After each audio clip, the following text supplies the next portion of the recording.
بسم اللہ الرحمن الرحیم۔ امیر المومنین خلیفہ دوم مراد رسول صلی اللہ علیہ وسلم عشرہ مبشرہ رضی اللہ عنہ کے بزم نشے امام عادل فاروق اعظم سیدنا حضرت عمر بن خطاب رضی اللہ عنہ قریش کے مشہور شاخ بنو عدی سے تعلق رکھتے تھے۔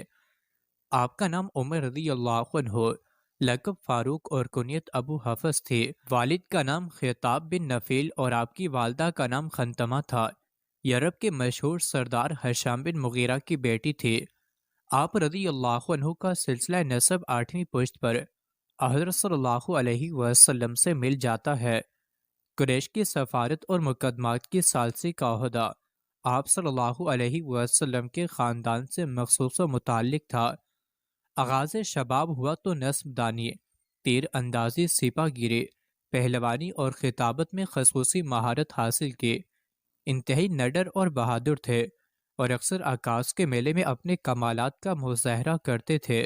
آپ رضی اللہ عنہ کا شمار عرب کے ان چند افراد میں ہوتا تھا جو لکھنا پڑھنا جانتے تھے۔ ذریعہ معاش تجارت تھا، چنانچہ اس زمانے میں حضرت عمر رضی اللہ عنہ نے عراق، شام اور مصر کے متعدد سفر کیے، جن سے آپ رضی اللہ عنہ میں تجربہ کاری اور معاملہ فہمی کے اوصاف میں نکھار پیدا ہوا۔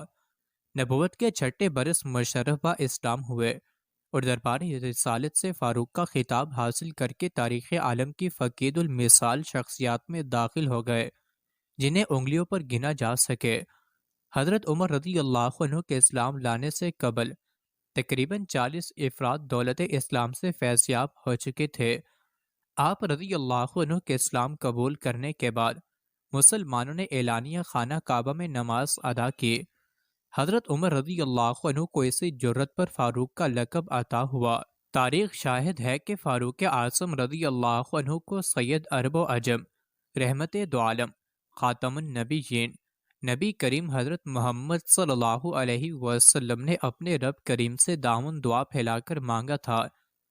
آپ کی قبول اسلام کے بعد اسلام کی شوکت و سکوت کا آغاز ہوا اور زمین و آسمان کے اہل حق شاداب فرحان تھے جو اپنے مرشد کریم صلی اللہ علیہ وسلم کی نگاہ لطف و کرم کا تارا تھا، جسے آغوش نبوت نے بڑے اہتمام اور ناز سے سنوارا تھا، جس کی ہجرت اعلانیہ اور نصرت الہی سے معمور تھی، جس کی زبان سے حق گویا تھی، جس کے دل پر انوار الہی کا نزول ہوا کرتا تھا، جس کا شمار عالم، محدث، مفسر اور مجتہد اکابر صحابہ رضی اللہ عنہم میں تھا، جس کی نیکیاں آسمان کے ستاروں کے برابر اور جو چراغ اہل جنت ہے، جس کا وقار آسمان دنیا کا ہر فرشتہ کرتا ہو، اپنے آقا و مولا سے جس کے ادب و نیاز نے عشق و نیا ذوق جمال بخشا تھا، جس کے درے کی ہیبت سے باطل ہر وقت لرزہ براندام رہتا تھا، جس کے پیون لگے لباس کے روب سے شاہان عالم پر کب کبھی تاری رہتی تھی، جس گلی سے وہ گزرتا وہاں سے ابلیس بھاگ جاتا تھا، جس کی وسیع و عریض سلطنت پہ کوئی بھوکا نہیں سوتا تھا، جس کی رعایا رات کو آرام کرتی اور وہ خود راتوں کو جاگ کر رعایا کی خبر گیری کیا کرتا تھا، جس کی درویشی اور فکر غیور نے انسانوں کو عزت نفس اور خودداری کا درس دیا، حق گوئی و بیاباکی جس کی سرشت تھی، وہ خود بھی حق گو تھا اور دوسروں کی حق گوئی سے خوش ہوتا تھا، جس کا نام نامی آج بھی عدل و انصاف، دیانت و امانت، حق گوئی و بے باکی اور جرت و استقامت کا جلی عنوان بن کر چمک رہا ہے۔ حضرت عمر رضی اللہ عنہ بن خطاب سابق الاولون اور عشرہ مبشرہ رضی اللہ عنہ میں شامل ہیں۔ 500 سے زائد احادیث مبارکہ آپ رضی اللہ عنہ سے مروی ہیں۔ آپ ایک عظیم عادل حکمران، فاتح سیاست دان و مدبر اور منتظم بھی تھے۔ پیچیدہ فقہی مسائل میں آپ رضی اللہ عنہ کی مجتہدانہ رائے تمام عقدے کھول دیا کرتی، یہ حرف آخر کی حیثیت رکھتی تھی۔ آپ رضی اللہ عنہ فصیح و بلیغ خطیب تھے اور سخن فہمی کا عمدہ ذوق رکھنے کے ساتھ ساتھ شعرائے عرب کے کلام پر تنقید نگاہ رکھتے تھے۔ آپ رضی اللہ عنہ کے حکیمانہ مقولے آج بھی عربی ادب کی جان ہیں۔ سیدنا حضرت عمر رضی اللہ عنہ کے فضائل و مناقب بے شمار ہیں۔ آپ کی فضیلت و برتری اور عظمت شان سے متعلق بہت سی احادیث مبارکہ وارد ہیں۔ آپ رضی اللہ عنہ مراد رسول صلی اللہ علیہ وسلم ہیں۔ آپ صلی اللہ علیہ وسلم نے فرمایا، اگر میرے بعد کوئی نبی ہوتا تو وہ عمر رضی اللہ عنہ ہوتے۔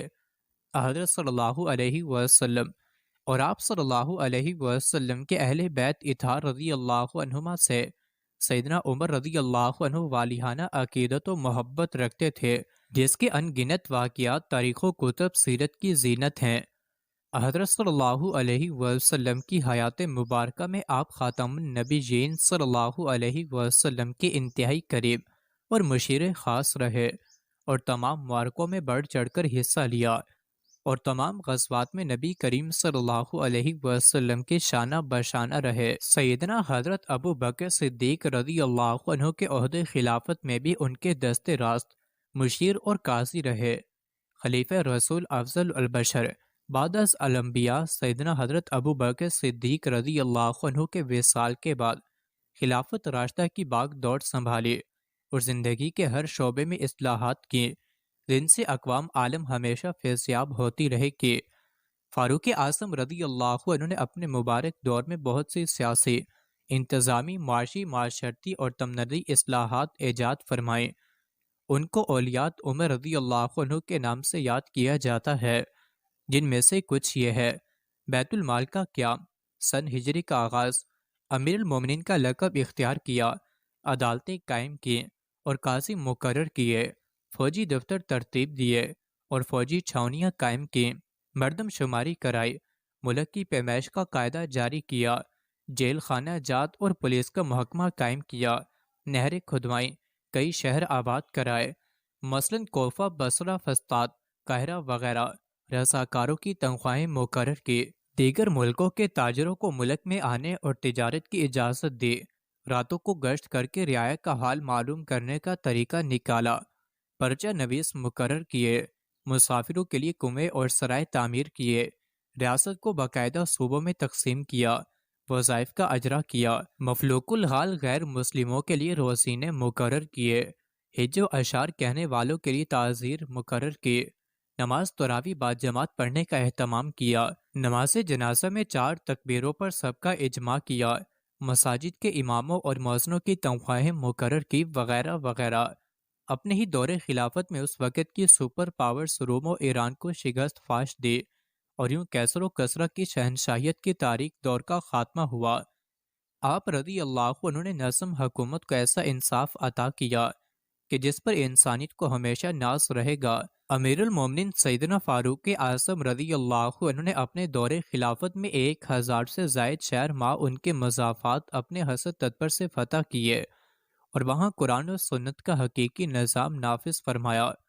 خلیفہ ثانی مداد رسول صلی اللہ علیہ وسلم سیدنا عمر فاروق رضی اللہ عنہ نے اپنے عہد زری میں یوں تو اسلام اور مسلمانوں کو بڑی عظمت بخشی، مگر انہوں نے اسلامی کلمروں کے ڈانڈے ایک طرف مصر سے معلق افریقی صحراؤں سے ملا دیے تو دوسری طرف عراق و شام و ایران کے طول عرض سے گزر کر افغانستان کے شہر کابل تک پہنچ گئے تھے اور ایک ایسی وسیع سلطنت قائم کر دی تھی جس کی مثال تاریخ نے شاید ہی کبھی دیکھی ہو۔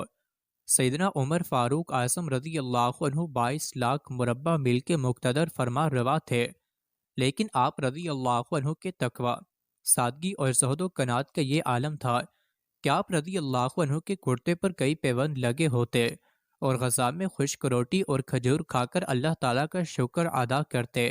آپ رضی اللہ عنہ کی خلافت اللہ تعالیٰ کی قدرت کاملہ اور رحمت واسعہ کا ایک عجیب نمونہ تھی، جو کمالات رسول خدا صلی اللہ علیہ وسلم کی تعلیم و تربیت نے آپ رضی اللہ عنہ کی ذات مبارکہ میں پیدا کر دیے تھے۔ ان کے ظہور کا پورا موقع زمانہ خلافت ہی میں ظاہر ہوا، جو وعدے حق تعالیٰ نے پیغمبر اعظم و آخر صلی اللہ علیہ وسلم سے کیے تھے اور جو پیش گوئیاں قرآن مجید اور حدیث مبارکہ میں غلبہ دین ظہور، ہدایت اور فتوحات کی مذکور رہیں، وہ باحسن و خوبی آپ رضی اللہ عنہ کی خلافت میں مکمل ہوئیں۔ حضرت عبداللہ بن مسعود رضی اللہ عنہ فرمایا کرتے تھے، حضرت عمر رضی اللہ عنہ کا اسلام لانا ہمارے لیے فتح مبین تھا، آپ رضی اللہ عنہ کی ہجرت ہمارے لیے نصرت الہی تھی، آپ رضی اللہ عنہ کی خلافت سراپا رحمت تھی۔ اللہ تعالیٰ کے حضور جواب دہی اور احساس ذمہ داری کا احساس اتنا شدید تھا کہ آپ رضی اللہ عنہ فرمایا کرتے تھے، اگر ساحل فرات پر کوئی کتا بھی بھوک پیاس سے مر گیا تو مجھے ڈر ہے کہ اللہ تعالیٰ کے دربار میں اس کی جواب دہی کرنی پڑے گی۔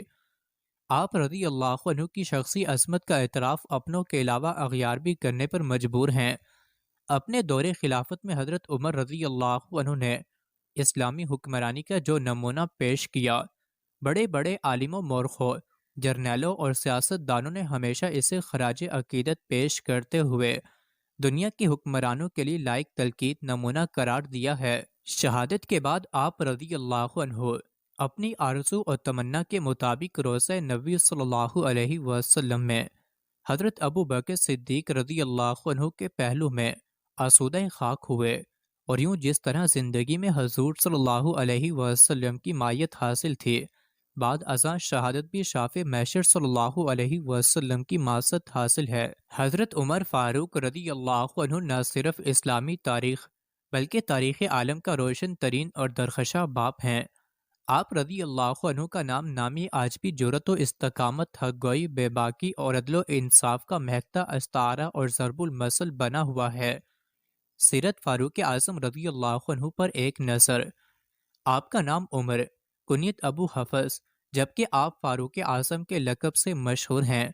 والد کا نام خطاب اور والدہ کا نام خنتمہ تھا۔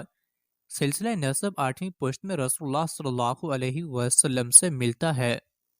عام الفیل کی 13 سال بعد پیدا ہوئے۔ 27 سال کی عمر میں سن 6 ہجری میں دعائے نبی صلی اللہ علیہ وسلم کی برکت سے مشرف با اسلام ہوئے۔ اس بنا پر آپ کو دعائے رسول صلی اللہ علیہ وسلم اور مراد رسول صلی اللہ علیہ وسلم کہا جاتا ہے۔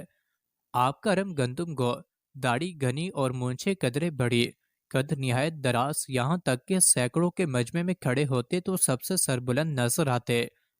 آپ کا شمار سابقین اولین ابتدائے اسلام میں اسلام لانے والوں میں ہوتا ہے۔ اس کے علاوہ آپ عشرہ مبشرہ رضی اللہ عنہ جنہیں دنیا ہی میں جنت کی بشارت دی گئی میں داخل ہیں، خودداری، بلند حوصلگی اور معاملہ فہمی کے پیش نظر قریش میں آپ سفارت کے منصب پر فائز رہے۔ آپ سے رسول اللہ صلی اللہ علیہ وسلم کی 539 احادیث نبوی مروی ہیں۔ آپ کے دور خلافت میں اسلامی فتوحات 22 لاکھ مربع میل کے رقبے تک پھیل گئی تھی۔ مجوسی غلام ابو لولو فیروز نے نماز فجر میں مسجد نبوی میں آپ پر خنجر سے حملہ کیا، 3 جگہ وار کیے۔ ان حملوں سے جانور نہ ہو سکے اور جام شہادت نوش کیا۔